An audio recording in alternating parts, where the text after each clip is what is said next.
안녕하세요, 마루입니다.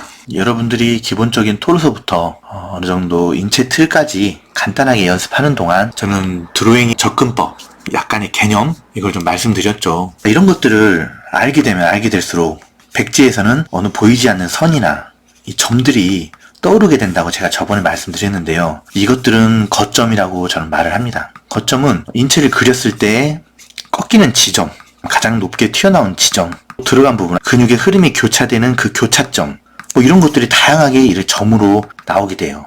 이 점은 크기가 클 수도 있고 작을 수도 있고, 이 거점들을 로컬 축으로 바꿔 돌려도 그릴 수 있는 그런 연습인 거라고 말할 수가 있죠. 그래서 오늘은 이 거점에 대해서 간단하게 얘기하면서 드로잉을 조금 더 쉽게 할 수 있는 법 조금만 말씀드리고, 혹시 이해가 안 되더라도 앞으로 포즈를 그리면서 계속 하는 얘기들이기 때문에 오늘은 드로잉을 할 때 거점이란 게 있고, 그 거점을 잘 찍고 그 거점을 기준으로 도형화를 시킨 후에 로컬 축으로 바꿔서 돌려야 되겠구나 라는 개념만 가지셔도 오늘은 역할은 다 한 거겠죠. 그러면 한번 시작해 볼게요. 드로잉을 조금 더 쉽게 할 수 있는 법은 거점을 잡는 게 있습니다. 거점은 어떤 일종의 포인트 같은 건데요. 점이 될 수도 있고 좀 더 키우면 이런 덩어리 느낌이 될 수가 있습니다. 이거를 인체의 각각 꺾이는 부분, 이 포인트 아니면 튀어나온 부분, 역시 이것도 꺾이는 부분이겠죠. 이런 부분을 에다가 갖다 붙이는 거죠. 그래서 얘와 얘를 이어주면 이런 실루엣이 되는 겁니다. 이 거점이 왜 필요하냐면 결국은 포즈를 잡고 로컬 축으로 돌렸을 때 그 형태를 유지하기 위해서입니다. 또 이 거점을 잡는 법은 또 인체 구조를 이용해서 잡는 법도 있어요. 팔다리를 그릴 때 팔은 공 2개, 팔꿈치 공 2개라 그랬죠. 다리는 공 3개, 무릎 공 3개라 그랬죠. 얘와 얘의 길이는 같아요. 그럼 수학에 양쪽의 길이가 같은 삼각형의 가운데는 수직이라는 게 있잖아요. 팔꿈치를 그릴 때 어깨와 손목을 이어주면 이 중앙선의 수직인 곳이 팔꿈치가 되는 거죠. 자, 이게 의외로 써먹을 곳이 많은데, 다리가 이렇게 됐을 경우에, 또 팔은 이렇게 됐을 경우에 팔꿈치 같은 거 그리기 힘들잖아요. 그러면 어깨 그리고 손부터 그려. 그리고 대충 이어서 중앙에 수직으로 놓으면 이 안에 팔꿈치가 걸린다는 얘기니까 그 중에서 그나마 자연스러운 곳에 전 팔꿈치를 달아버리는 식으로도 써먹고 있고, 무릎 같은 경우도 골반과 발목, 축을 이어서 이 중앙에 무릎을 정합니다. 드로잉을 하다 보면 팔꿈치 위치를 굉장히 좀 애매하게 놓는 경우가 있어요. 그때는 저는 항상 어깨, 손부터 그리고, 그랬죠? 중앙에 여기. 이 근처에서 이제 어떻게든지 팔꿈치를 찾아보려고 애를 씁니다. 거점을 이런 식으로 쓰기도 하고, 또 얼굴 같은 경우도 보십시오. 기본 원통에서 눈, 입, 축이 있으면 입 주위에 턱이 있다 그랬죠. 거점을 어떻게 찍냐? 턱과의 턱 양쪽에 점을 찍는 거지. 내려간 부분에 거점이 하나가 있죠. 광대뼈에 거점을 하나 찍는 거죠. 턱 거점이 나왔죠. 얼굴 두상에 거점이 나왔죠. 근데 이게 끝이 아니야. 얘가 이쪽을 쳐다봤을 때, 얘가 이쪽을 쳐다봤을 때 넘어 있죠. 로컬로 이 위치를 확보했다는 지금 가정하에, 그 다음에 여기 아래 넘어 입에 턱 점이 있다 그랬죠. 그리고 이 중앙에 끝에 턱 거점이 있죠. 얼굴이 이렇게 깎이는 거죠. 이 얼굴이 돌아가도 거점 때문에 그대로 형태를 유지한 채 돌아가는 겁니다. 엉덩이 같은 데는 또 뭐냐면, 엉덩이가 대충 이런 느낌일 거예요. 여기가 배가 이제 배꼽이 있고 복근이 빠지죠. 엉덩이가 가장 튀어나온 부분이다. 꼬리뼈 근처. 그 다음에 이게 이렇게 돼서 사타구니 쪽이 이렇게 됐단 말이에요. 그럼 여기가 두 번째 꺾이는 점. 그래서 빠지고 몸통과 다리를 이어주면 일직선. 이 거점을 알면 엉덩이의 굴곡 찾기도 쉽고, 크로키를 잡고 틀을 만들었을 때 난 여기 꼬리뼈가 있으니까 여기에 거점을 하나 달아주고 여기에 달아주고 그대로 모양 실루엣을 만들어주기도 쉽다 이거죠. 그럼 나중에 드로잉이 숙달이 되면 사람을 막 이렇게 대충 뼈대 잡아놓고 거점만 막 찍습니다. 그 모션 캡처 할 때 옷 입혀놓고 어떤 이렇게 공 같은 거를 붙이잖아요. 그런 것처럼 거점을 달고 이어버리는 식으로도 진행이 됩니다. 그 다음에 그림을 그려 들어갈 때 건축하듯이 쪼개 들어가는 거. 허리띠를 그릴 때 허리띠를 이렇게 그리고 이렇게 그리고 이렇게 그리는 게 아니라 허리띠부터 먼저 그리고 그 다음에 버클, 허리띠보다는 크게, 그래서 확보하고, 얘를 다시 뒤쪽으로 뽑아. 안경 같은 것도 그릴 때 안경을 하나하나 그리는 게 아니라 쭉쭉 라인 잡고 전체에서 코 라인 잡고 툭툭 쳐서 이렇게 하면 편합니다. 포지션 잡고 뽑아 올려서 그린다. 건축 구조랑 똑같네 진짜로. 다리 같은 거 만들 때 다리를 먼저 기둥부터 이렇게 세운 후에 나중에 이렇게 이어서 계속 구조를 만들고 이런 기분으로 그립니다. 뿔 같은 거 그릴 때도 포인트 잡고 이어줘. 그리고 꺾이는 부분에 뿔 같은 거 이렇게 날 수도 있고, 가슴 같은 경우는 공간, 확보, 낚시바늘 걸쳐 이렇게 걸치는 거죠. 그럼 얘랑 얘를 이어주면 가슴 모양이 나오죠. 거기서 나중에 좀 더 깎아도 되고, 이런 식으로 그리기도 해요. 두상을 그렸어. 얘를 뽑아. 이 길이에서 뽑아. 거점. 그래서 모자를 그리기도 하고, 귀, 눈썹, 그 다음에 뭐 코 끝 뭐 그런데 해가지고 거점.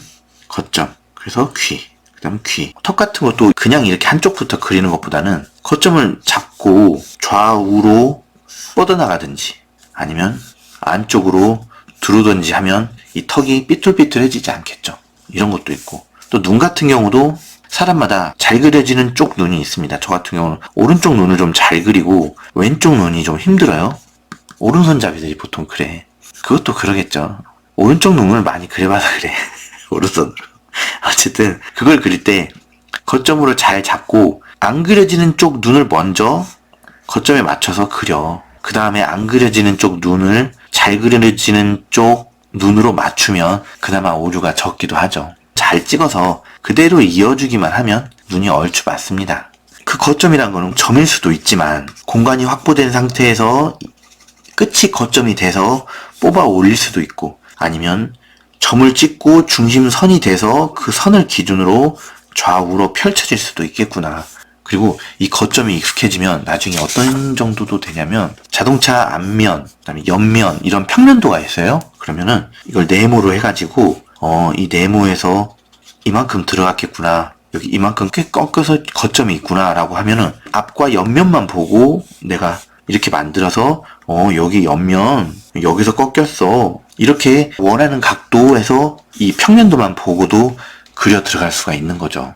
거점을 아니까. 형태의 구조를 이해할 수 있어야만 이런 거점들이 생기는 거고, 어떻게 보면 드로잉은 가장 효율적인 거점을 찾아가는 과정일 수도 있습니다. 이 흐름도 어떻게 보면 거점들의 모임이니까. 그래서 이 거점들을 이동해서 포즈를 잡고 이 형태를 로컬 축으로 바꿔서 돌렸을 때 가장 그럴듯하게 그려나가는 훈련인 거죠.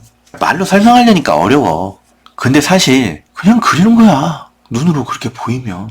그리고 이런 훈련들이 많이 되면 머릿속에서 그 피규어 인형이 생겨서 돌아가요. 그 머릿속에 이렇게 돌아가서 포즈가 잡혀있는 그거를 보고 그리는 거죠. 공부를 안 하면 공간에서 있는 피규어의 형체가 흐릿흐릿하거나 약간 덜컥거리겠죠. 렉 걸리고. 거기서 이론이라든지 숙달시키고 보완을 하면 할수록 그 머릿속에 있는 피규어의 형체가 명확해지는 거죠. 걔를 마음대로 돌리는 거죠. 그런 원리입니다. 결국 드로잉이란 거는 잡지 하나 펼쳐놓고 사람만 그리는 게 아니라 그렇게 다양하게 공부를 하게 됩니다. 전체적으로 드로잉에 대해서는 한번 가볍게라도 얘기를 해봤고요. 다음 주부터는 진짜 그림을 그리면서 말씀을 드릴 텐데, 그렇게 그리는 과정 뒤에는 공부를 하고 연습을 해야만 한다라는 걸 전제로 말씀드리는 거겠죠. 자, 고생하셨습니다. 이 고생하셨습니다의 의미는 지금까지 여러분들은 하루에 1시간이건 계속 피규어 틀을 그려봤겠죠? 고생하셨습니다. 아이고 잘한다. 그리고 제가 이거는 예전에 드로잉의 길은 제가 말씀드린 길과는 반대로 자유롭게 그리세요. 자신의 뭘 하세요 하면서 이렇게 막 무슨 전시 같은 데 가면 막 이렇게 막 그리는 그런 게 있어요. 이런 사람들을 예전에 많이 무시했습니다. 길이 달라요. 그런데 드로잉을 쉬고 머리가 좀 릴렉스해지니까 드는 생각이, 마치 내가 지금 MMA 체육관 다니고 있지만 그런 기분 아닐까? 관장님이 맨날 나한테 준기씨 강해지고 싶으면 버피 일단 오자마자 100개씩 하세요. 뭐 하세요? 뛰어 막 이러면 운동하기 싫을 것 같아.